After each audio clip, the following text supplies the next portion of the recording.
there's a lot to be said around having fewer keywords that actually make a bigger impact compared to having meaningless topics on your site like that. It doesn't really matter, but you have this vanity metric traffic. It's like, okay, who cares? Like, actually go after things that make sense for your business and actually have the capacity to generate ROI rather than meaningless vanity traffic that doesn't really matter. Welcome to the Agency Hour podcast, where we help web design and digital agency owners create abundance for themselves, their teams, and their communities. This week on the Agency Hour, we're bringing you a conversation we couldn't pass up. We didn't plan to invite many guests this year, but when Steven Schneider, co-founder and CEO of Trio SEO, came on our radar, we had to make an exception. Why? Well, I believe the future of SEO is AI-driven, and I want to see if he can convince me otherwise. Will AI take over SEO completely? Or is there still a place for human expertise and optimization? In this episode, we'll explore who we're really optimizing for in today's landscape, the importance of relevant search volume, practical steps to integrate SEO into your agency's offering, and a whole lot more. And if you're considering allowing the robots to control your agency's SEO, you're going to want to hear this. I'm Troy Dean. Stay with us. Ladies and gentlemen, without further ado, please welcome to the Agency Hour, Steven Schneider from Trio SEO. Hey, Steven, how you doing? Hey, Troy, how's it going? Nice to be here. Thank you, man. Welcome to the show. Glad to have you here. Now, we should give people a bit of context, how we are connected. You're co-founder with Nathan Hirsch, is that right? That's correct. Yeah, good friend of mine, partner, all around great guy. Yeah, Nathan's been on the show before.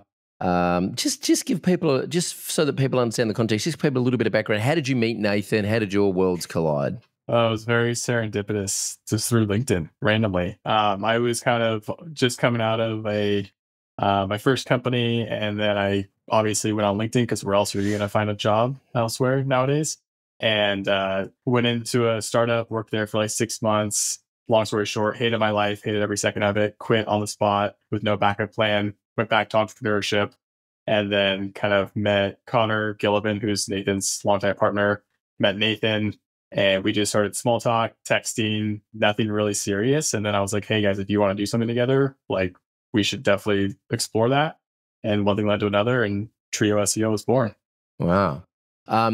So why, I have to ask the question, why an SEO, why an agency? Yeah. And why an SEO agency? How did you identify the gap in the market? Like, what did you think you could offer that wasn't being done elsewhere? Just talk us through the kind of the genesis of Trio SEO.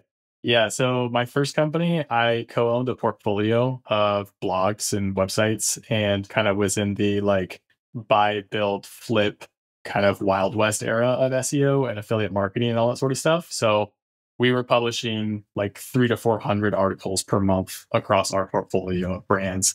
And so that was kind of like my background for a couple of years, scaled that up, had a big fun run. And then obviously Nathan and Connor are well-established entrepreneurs. Connor's a great SEO. And so when we kind of hit things off, I was talking to them, I was like talking to Connor mostly, and was like, why don't you guys have an SEO agency? Like, this is such a natural fit within your portfolio of brands, your portfolio, your personal brand, etc.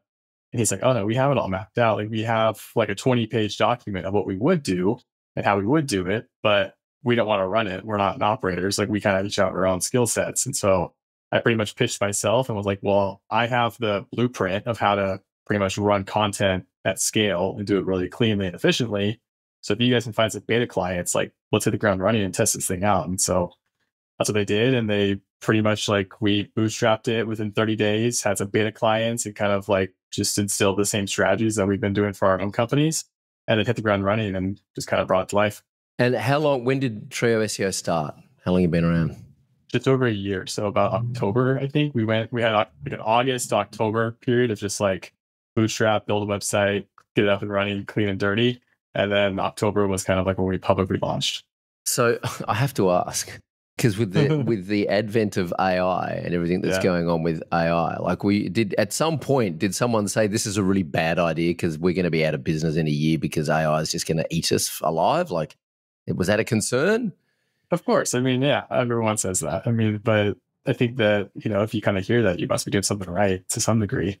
The way we look at it is like we're pretty boring SEOs. We've kind of always planted our flag in the sand that we play by the book. We don't try and cut corners. We're not using AI. We human write all our content. Everything is edited by humans. Like we use Grammarly on the side, but it's dull and painful, and that's how SEO should be. It's a game of delayed gratification to make all this stuff come to life. It's a little bit of black magic and luck, and you do it right, and the end story.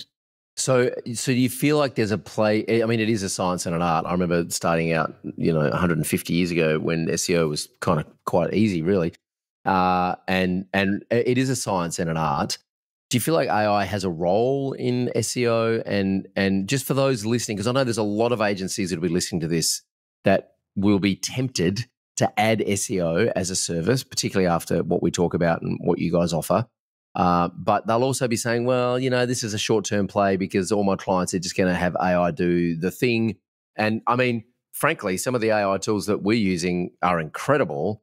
And so how long do you think you can put that flag in the sand and say, well, we're humans, we write it, human editing, it's really dull, it's really boring, we're playing the delay gratification game, there's no place for AI here. What's the shelf life of that value proposition, do you think? Yeah, I mean, obviously I'm biased and pretty bullish on SEO, but I think it's actually going to become the opposite of what people are kind of expecting.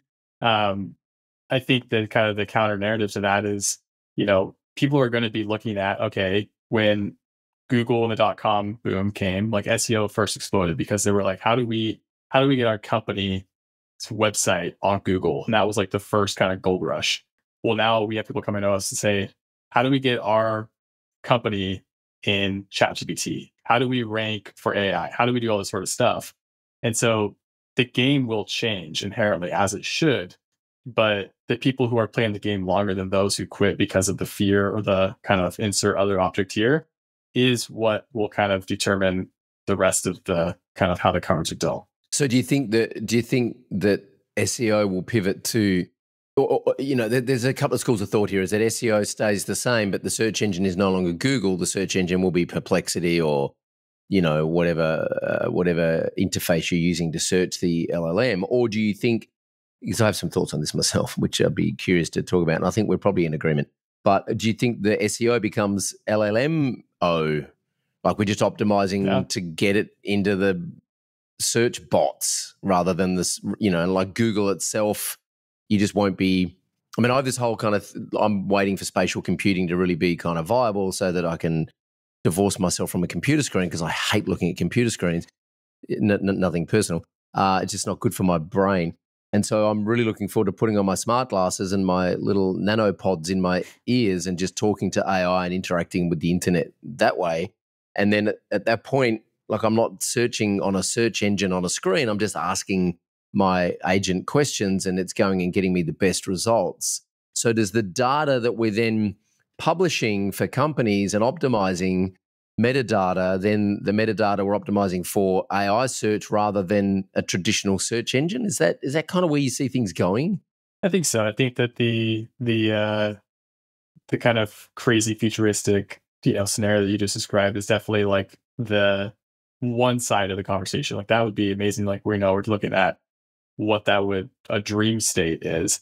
But I think when you kind of break it down and you kind of think about the basics or the fundamentals, kind of I always talk to clients, I'm like, Google or LLMs, however you want to kind of phrase that conversation, is never going to not want to showcase an authoritative brand or one with credibility. So if your website currently doesn't have that and doesn't feel like you guys are kind of, you have the content that you can speak to, if you're not showcasing to Google that you actually have the credibility and the authority and expertise that you say you do, well, how else do you think you're going to be able to win the ranks? And so the other kind of, visual aid is the iceberg. You see the little bit of the iceberg above the water, but what really sank the Titanic? It was all the other stuff below that adds the depth and the content and the keywords and the backlinks and the credibility.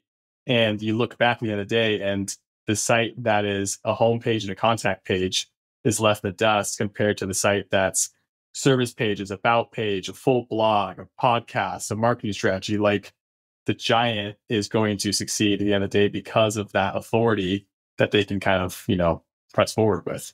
Yeah. I mean, and I think, I agree. I just think my observation is, I think the futuristic scenario that I painted, I don't think it's that far away. Yeah, I agree. I think it's a lot. Yeah. I think it's a lot closer than we think.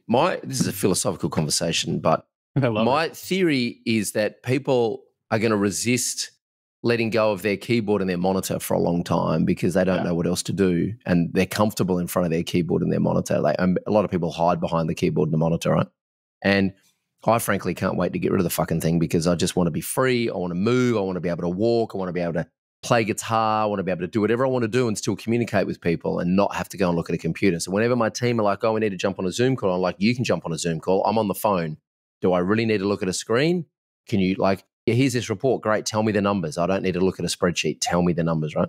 So my point is, I agree that we're still going to need to optimize data for the machine that is the interface between the customer and the database, right? So here's a customer who wants a local, I'll give you a real example. I was looking for a GP recently, a new GP, and I wanted a GP that is happy to talk to me about nutrition because 99.5% of GPs don't talk about nutrition because they do 6 years of med school and they have 1 2-hour lecture on nutrition, right? They don't even talk about what you put in your mouth, which is nuts, right? So I wanted to find a GP who was happy to talk to me about nutrition and diet. And I ended up finding one who was a referral from another health professional that I was seeing. And but my future state, and I'm 52 this year, and I think this will happen. I can see it. Like we're moments away from me being able to say, hey, whatever your name is, find me a local GP within a 5-kilometer radius of my office that is happy to talk about nutrition, right? Now, you're right in the fact that the blog, the podcast, the data, all that kind of stuff is going to be important. But who are we optimizing for? Are we still optimizing for Google, or are we optimizing for Perplexity, or are we optimizing for because the race is to own that data, right? Yeah, and for sure. And Google own the data, but I just feel like, I don't know, you tell me, I just feel like they're not allowing us to. We're still kind of being forced to go and search on Google, and I think there's a big push away from that. So talk to me, how's the new technology and wearables gonna interplay with that? I mean, I think the SEO is definitely going to change. There's no question about that. I have started using ChatGPT more than Google when it makes sense to do so. And, I obviously, the whole trio, it's definitely a depends situation, which is the classic SEO answer. But there are the scenarios where some industries and some types of websites will burn, and they deserve to burn. I look at the recipe sites, I always go back to those. It's there's no reason for a 3,000 word article on 10 steps of how to bake a cake. I don't care about how you collected flour with your grandma and you rolled out the dough and made the cookies. It's just give me the damn recipe. And that is a perfect function of AI. That is the immediate gratification answer that we all need. However, on the flip side of that, if somebody is looking to sell their company and exit for potentially a $50 million sale, there's likely going to be a little more due diligence and sale involved in terms of scouting the lawyers or the accountants, or even going through the process of what's the valuation hold. So the nuts and bolts of that industry are probably a little bit more dense than, say, the recipe sites. So I think that as you kind of look at content as an umbrella, it's a pretty big umbrella, and sections of that will fall off and die. But I don't know if it's as black and white as AI is going to crush every single website. I think it's going to be a natural transition or a fade out. Very similar to how credit cards were adopted, or checks. Everyone thought it was going to be cash forever, and I never even carried cash. So it's just the natural evolution of how humans engage with things to get things faster. I agree. Content is a thing, and content, I think, will always be a thing. It's just the modality that we choose to distribute that content and the modality in which clients and users choose to consume that content. I'm a video guy. I spend most of my time on YouTube these days, and I spend hardly any time on Google and social media apart from YouTube. Talk to me about, if we believe that content is a thing, and remember, most people listening to this podcast are agency owners, so content is a thing, and we need to be producing content for clients. Talk to me about the type of client that you would just say, look, it's just not worth you going down a content strategy. You're better off just doing local SEO on your Google My Business listing, or running ads, or like who is a client that you would just say, don't waste your money, don't waste your time. It's just not going to work. Yeah. Yeah. We don't, we deny a lot of audits that come through for that same reason. We had someone come through recently, and they were an event planning service in New York City specifically, only for fireworks shows. And it's like, that's so niche to where that's a local SEO over a seasonal event for a 1-day sale. And it's like, that's not a content SEO play. Go Facebook ads, go groups, whatever you need to do. Local SEO is a whole different can of worms too. If you are a flower shop down the road, it doesn't make sense to have a blog about types of flowers when somebody from a completely different state can find you. So that's why we obviously deal with a lot of B2B and SaaS companies, that anybody who finds that content online has the opportunity to engage. But there are plenty of ways and reasons that we would be like, hey, not a good fit, go do this thing instead. This is what we would suggest. And we're not going to take your money for the sake of taking your money. No one wins. Mm-hmm. And okay, so good. I'm glad to hear. We have quite a few SEO agencies in our programs, and the good ones with integrity and who operate authentically will turn clients down when they're just like, there's just no way we can get you a keyword ranking that makes sense and is going to deliver any value to your business. So what I want to talk about now is, all right, let's say that we agree that content is a thing, and we've got a bunch of clients that we can go talk to. They're B2B, or they're SaaS companies, or they have the capacity to get a return on a long-term SEO strategy. And I'm an agency owner. And I'm talking to agency owners about this right now, right? We have agency owners who are thinking of killing off their SEO services because their SEO is driving increased rankings and increased traffic, but they can't. The bottleneck is that the client doesn't have the conversion strategy in place to actually monetize and get an ROI on that increased traffic and rankings, right? So how do you, and I'm asking this as if I'm an agency and I'm about to start an SEO service, and I'm going to build out an SEO team, and maybe I'm even going to kind of hire you guys to help me do that, if that's what you do, which we can talk about. How do I prove to a client that it's worth spending the $4 or $5 a month or whatever it is on this content, when one, it can take time, and two, as a content agency or an SEO agency, I've only got control over increasing the rankings and getting the traffic to the site. Once the traffic's to the site, I can't really, if they're not going to pick up the phone and call their leads, what am I supposed to do? So how do you keep clients from churning, and how do you continue to prove and communicate the value of what you're doing so that you retain clients over the long term? Yeah, so a couple of things to unpack there. The first thing is we're not a CRO agency. We're not a user experience agency. And we state that from step one. So we do encounter a lot of situations like you're saying, where we can get a client who they say, I want to rank number one for this keyword. And you look back after 6 months, they're ranking number one. They're saying, where are the leads? And that's not what you signed up for.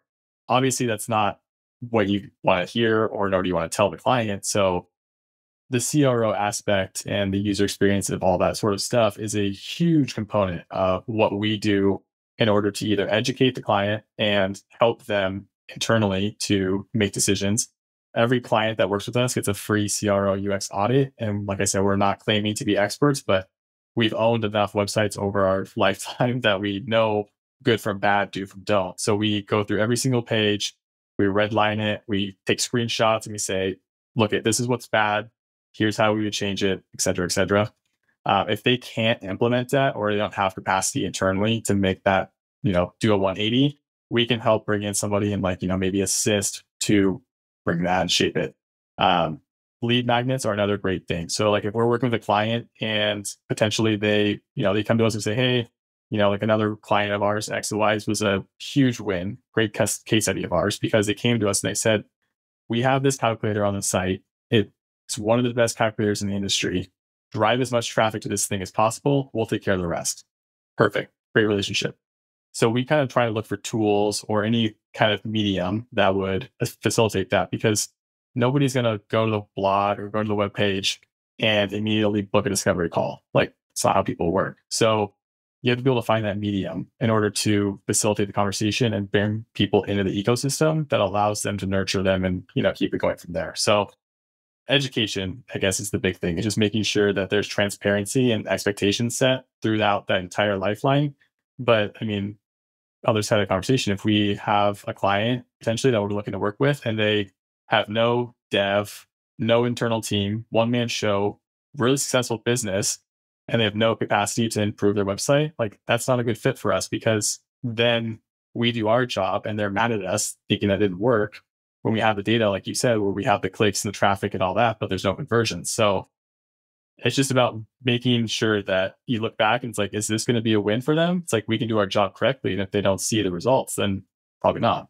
Yeah. And how do you deal with, this happens a lot with B2B and SaaS, is like the sales team are just not picking up the phone and calling leads, and they're not doing the sales development work that they should be doing, right? They're just not, because they're not hungry and because no one likes cold calling, right? Even if it's a warm lead that's coming from a lead magnet, right?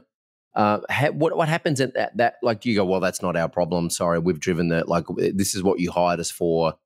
But then, then there's a conversation about, well, your sales team's inefficient or incompetent, and that's not our problem. We're doing our job. I had a conversation yesterday with an agency with a client.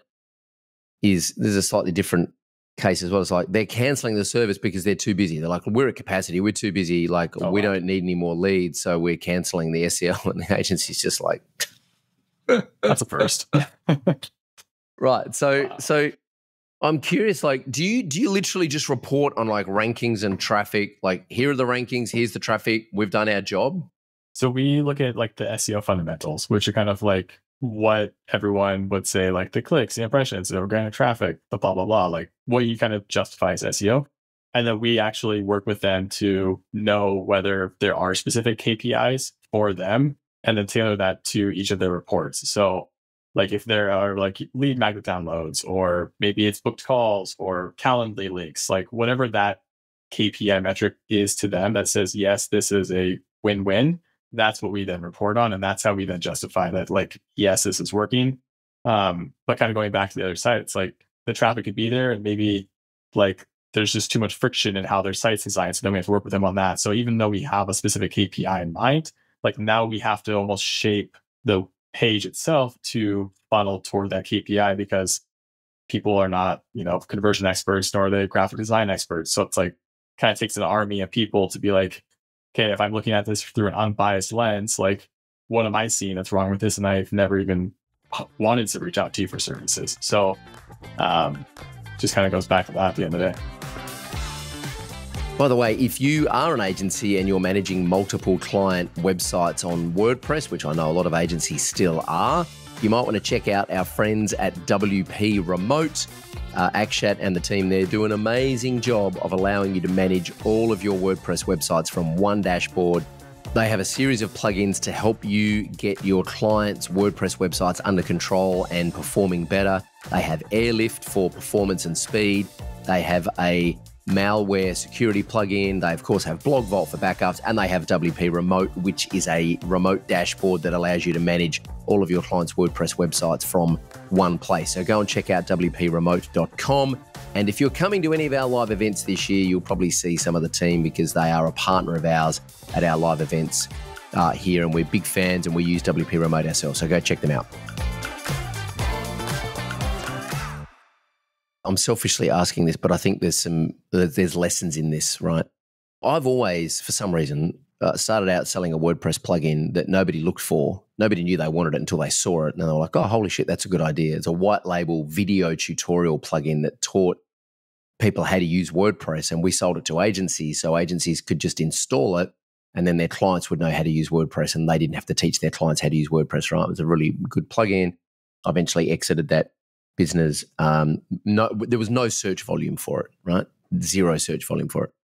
where I'm at now is we're essentially digital agency coaches, right? Digital agency mentoring. Again, no search volume for it, hardly any, until people realize it and see it and they go, oh, holy shit, yes, I do need a coach. And I didn't know you could get a mentor or a coach that's specialized in digital agencies, but there's no search volume for it. What would you say to a client where their core product has no search volume? What's the strategy that you would design around that? That's a tough one. So what I would suggest there is that they're probably not a good fit for like traditional SEO services, meaning like, what we specialize in is blog content. So it's like we're looking to create 7 articles a month over the 21-day period, X number of deliverables, blah, blah, blah. That is kind of the traditional game from our sense, but we've had clients come to us and say like, hey, I'm in a bunch of pods and we know that this FAQ is a great question to target. There's no search volume. I don't care. Let's create the content. We're like, awesome. Like that's going to be a great internal resource for your team. The sales team can leverage it. From that sense, it is still a win. So probably traditional SEO, if there are 0 keywords for us to even explore, whether it's very top of funnel, which is usually the easiest to go after, I would probably say it's probably not a good fit to work with them if there's absolutely 0, but you can usually always find a few. Yeah. We made the mistake. I'm glad to hear you say that. We made the mistake once of producing a blog post.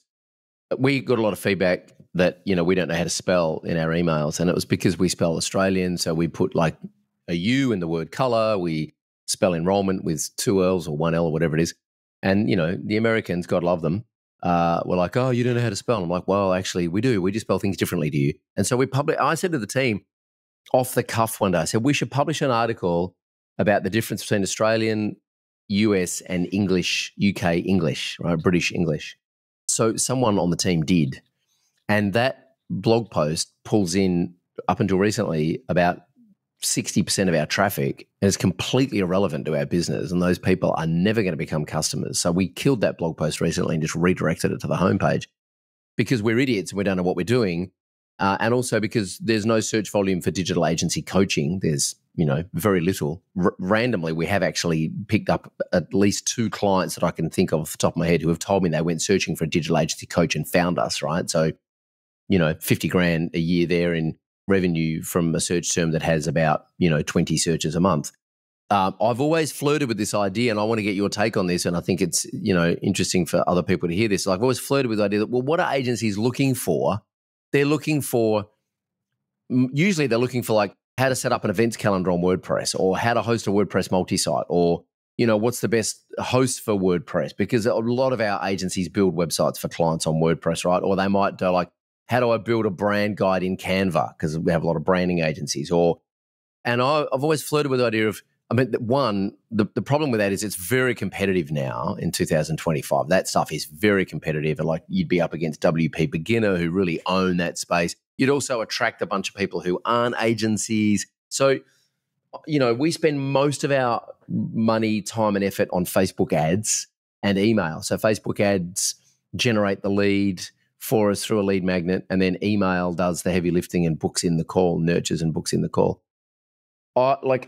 Do you think it's just a waste of time, a business like ours? And again, I'm just asking this selfishly, but also I know there's plenty of other businesses out there who are in a similar situation, and agencies listening to this will have clients who are in a similar situation. Would you just not even bother with SEO, or do you think there are some long tail keywords that are worth going after that will bring in enough traffic to download their agency scorecard, lead magnet, or whatever it is?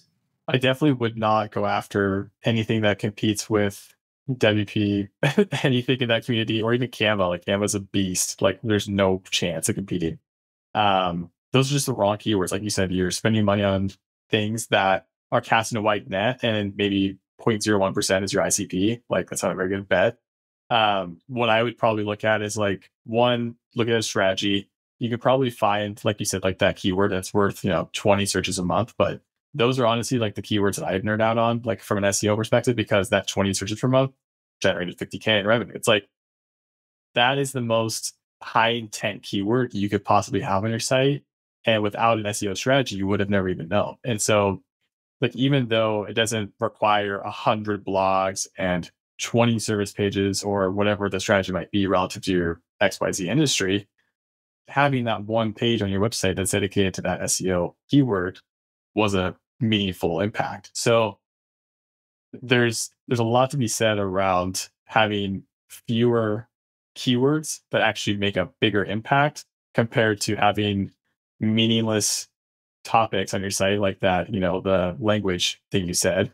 That doesn't really matter, but you have this vanity metric traffic. It's like, okay, who cares? Like, go after the one that has 10 searches per month or maybe 0 searches per month, knowing that actually is going to drive some revenue. Like, optimize for that, build some internal links, build some backlinks, like actually go after things that make sense for your business and actually have the capacity to generate ROI rather than meaningless vanity traffic that doesn't really matter. Yeah. Good. Thank you for that. That's super helpful. I just want to pivot the conversation a little bit. If we're an agency and we're going to add SEO to our offering, what are the first things that we should, be looking at? And maybe like, what's the first team member that we really need to make sure that we've got, either that we can outsource to or that we can hire? Do you guys do white labeling for other agencies, by the way? And if so, if I'm selling SEO to clients, where am I going to slip up? Like, just give me hey, don't do this. You got to do this first. You got to make sure you got this in place. Great question. So yes, we do white label. It's worked great for many people. Typically what we do is we still go through our entire process. So some people don't like the fact that we'll do a discovery audit still. And if we deny your client, sorry, but it's probably for the best. We don't want you to take on someone. So we go through that process, do our normal thing. But if you're looking to do that internally, the main things I would say is making sure that you have a good strategist, because wherever you are devoting resources into, whether it's keywords, content, etc., if you spend 6 months going in the wrong direction, it's a really tough conversation to tell a client 6 months later. The next one is communication. So if you are reporting or sending updates, the biggest thing that we hear from clients who have just recently fired their old SEO agency and are now coming to ours is they say, we didn't hear from them for 3 months. We didn't hear from them forever. What the hell were they doing? And we send weekly emails with 2 or 3 bullet points over sections of content, sections of analytics. They don't even have to scroll their email, but they know they get an update once per week. They have to reply. That's what we're doing. Everyone's good. The next thing is analytics and reporting. If you can't report what you're actually doing, or if that's even meaningful to the client, you're not going to last. So just kind of look at it from their perspective. You want results, you want good communication, and you want to know that you're paying good money to have it be worth something. It's not rocket science. What do you use for your reporting? Do you just use Google Analytics, or do you have your own tool you use? Or Yeah, so we use a combination of Google Analytics, Google Search Console, Ahrefs, and then we import those into a custom dashboard that the client can all kind of see a centralized view. And then in terms of our weekly emails, we use Airtable, which is kind of like Asana or Monday. And then we just do a roundup of what was written, what was edited, what was published, what's currently being worked on. And then pretty much just summarize all that into one email and automate it. So you use Airtable to manage all of your clients' projects internally? Yep. Airtable runs super interesting. Everything. Wow, that's interesting. Have you built any stuff on top of Airtable with their low code interface builder or stuff, or are you just Not yet. You're working in table view? Yep, just everything in there. We're just pretty much using Zapier to the max. Yeah, right. Got it. And do you find most of the clients that you're working for, are they publishing on WordPress? Is that still kind of the platform of choice? Some. I think that it's kind of a dying breed. I actually just saw a post about this on LinkedIn about how WordPress used to be the great free website builder, and now it's $100 to do this and $50 to do that. A plugin is worth this, and it's just go to Webflow or Squarespace. It's all fine. So we have a variety. I would say probably 60 to 80% still WordPress, but it kind of varies depending on how technical people are. Mm-hmm. So Squarespace is a legitimate option from an SEO point of view, as is Webflow. Yeah, it's all the same. I would say it just depends on how well the design looks. That's kind of the big thing, but SEO is not going to make or break depending on the CMS. Right. I've never used Webflow. I've played a bit around with Squarespace. Is Webflow a big learning curve to be able to publish stuff? It's pretty intuitive if you can follow the basics of it. But in terms of the structure and design, I think that's a little bit more advanced. But just from a blog, just publishing standpoint, it's pretty straightforward. Got it. And so I'm interested in, just coming back to the agency conversation, the white label thing. I'm interested, like, what percentage of your clients are actually Trio SEO clients, and what percentage are agencies that you offer white label services to? Very few. So we have one white label right now. We had one previously. So like that's not like a big thing that we're trying to promote. If a good relationship comes along, like we'll see if we can make it work. But most of the time, people are like very gung ho about it, and then it very rarely happens. So we try and be pretty picky about the partnerships that we set up, just because it's both of our reputations on the line. We want to deliver great results. Yeah, and so with that relationship, we're a lot of agencies who use other white label partners, like from a development point of view, or running their WordPress care plans, or doing SEO, or running ads, or whatever.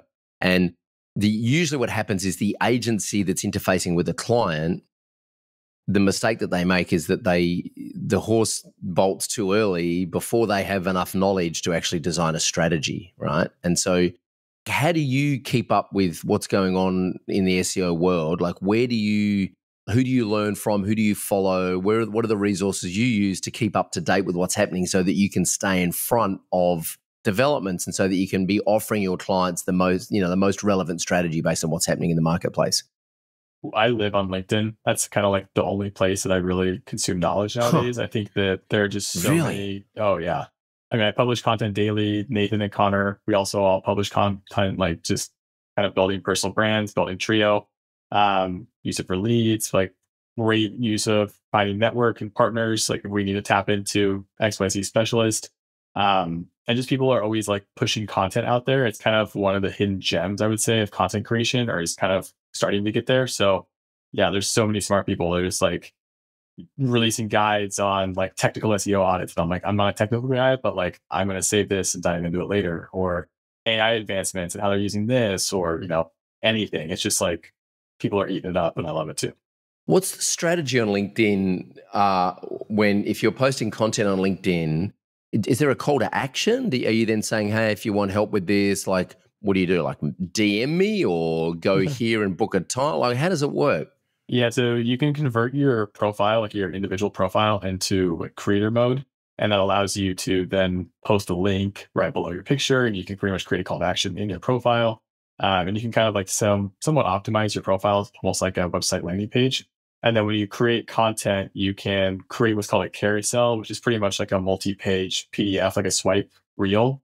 And then you would just create content based on the type, whatever it is. So like if I published one today, it was like how I create ROI focused strategies for our SEO clients. And then I walk through like the fundamentals of our process and the results and all that sort of stuff. And then the last slide of that carousel would be a CTA with some sort of direct action. I can even post a comment in my own post around like, want to learn more, work with us, get a free audit here, link, etc. So over time, you can engage with content that way, but usually it's a lot of great, just like word of mouth or referrals, because people now know us, know the space, know Trio, etc. And the call to action is driving straight off to like a landing page on your website where people can, book in for an audit. Yeah, is LinkedIn exactly. Is LinkedIn content evergreen? Like, is it more discoverable? Because I find if you post stuff on Facebook, like within 12 hours, it's gone. Like if you put stuff on YouTube, you continue to get views for years, right? It's really evergreen content. Is LinkedIn evergreen, or is it kind of a bit more consumable, or a bit more kind of transient? It's about a 1 week, 1 week runway. So usually like I can post something and it will like kind of get a spike over the first 2 or 3 days. And then it kind of has this like trickle down effect, and then kind of usually drops at the end of the week. How much time, I'm curious about this because I don't really do much on LinkedIn, but I kind of think I should, but I'm managing my FOMO. How much time do you spend a week posting content on LinkedIn? And is that the only social platform that you're posting content onto? Yeah, it's the only one I'm posting on right now. I probably spend 4 to 5 hours a week. And that will buy me about a month of time, just because I have so much content. Like I started posting about 2 years ago, and I've posted almost every day since then. And I also have a spreadsheet of every single post I've ever posted since then, with like the LinkedIn URL, the Google Doc I wrote it in, the analytics for that. Like it's a very like OCD spreadsheet for this setup.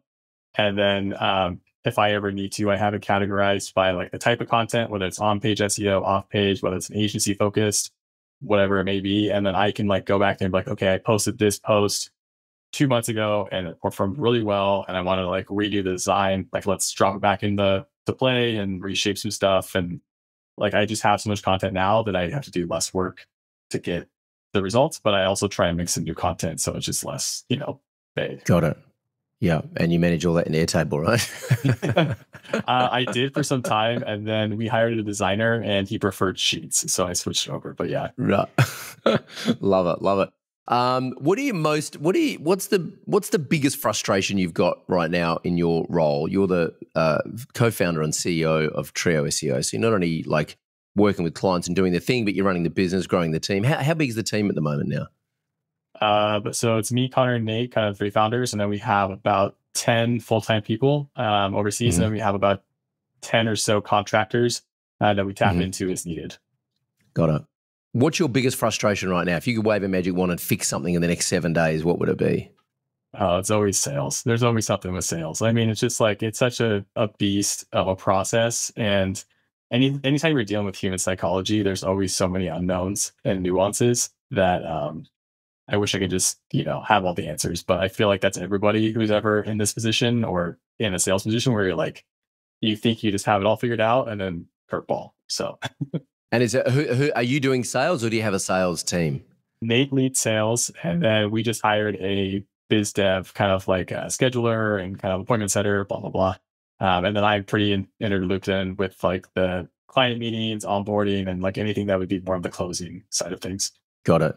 And is it frustrating just because there's such an education piece that needs to go on before people are happy to commit because they just don't know what they don't know? Not so much about that. We have that pretty dialed in. We have a really strong process. I think it's like more personally that I never had to be in sales. And so there's like, it's such a fresh arena for me that my personality, like I get so addictive into like any subject that I'm studying where it's like, there's almost information overload of what I could be studying or could be doing and testing and experimenting. And you kind of have to put the blinders on and know that shiny object syndrome can kill some strategies, and you have to just like stay focused and keep doing the thing. Totally. I'll give you a resource, and if you haven't already, read Gap Selling by Keenan. It's a fantastic book. For anyone listening, read Gap Selling by Keenan. It's awesome. It's like the playbook on B2B sales, as far as I'm concerned. Flip side of that question is, what are you most excited about? What's coming up over the next 30 days or the next quarter that's really got you jazzed? Good question. I'm just trying to do as many podcasts as possible. I think that they're a great way. I love marketing. I love meeting people, like, connections like this, get to meet you, Troy, get to, just meet people all around. So, anybody listening, if you have a podcast, I'll do something with it. Like, I just like meeting people and talking to people and just seeing where it can go. I mean, I eat it up. Yeah. Awesome. And I will say podcasting and video content is my favorite form of content too, because, we've just made a 40-minute video today. Out of that, we can cut it into a bunch of shorts. We can extract the audio. The audio is a podcast. The video goes on YouTube. We've got a transcript, which we can turn into a bunch of show notes for our blog post. We've then also got we'll extract probably 10 or 15 social posts out of this episode. We'll turn into an email newsletter. It's like a whole ecosystem of content there from one 40-minute conversation without a script. We had no script when we started this, right? I just knew a little bit about you. I knew that we had a mutual connection in Nathan. I knew we were talking about SEO. I was going to try and trip you up on the AI conversation, and you've done really well there. So yeah, it's like a really easy way to create lots of content.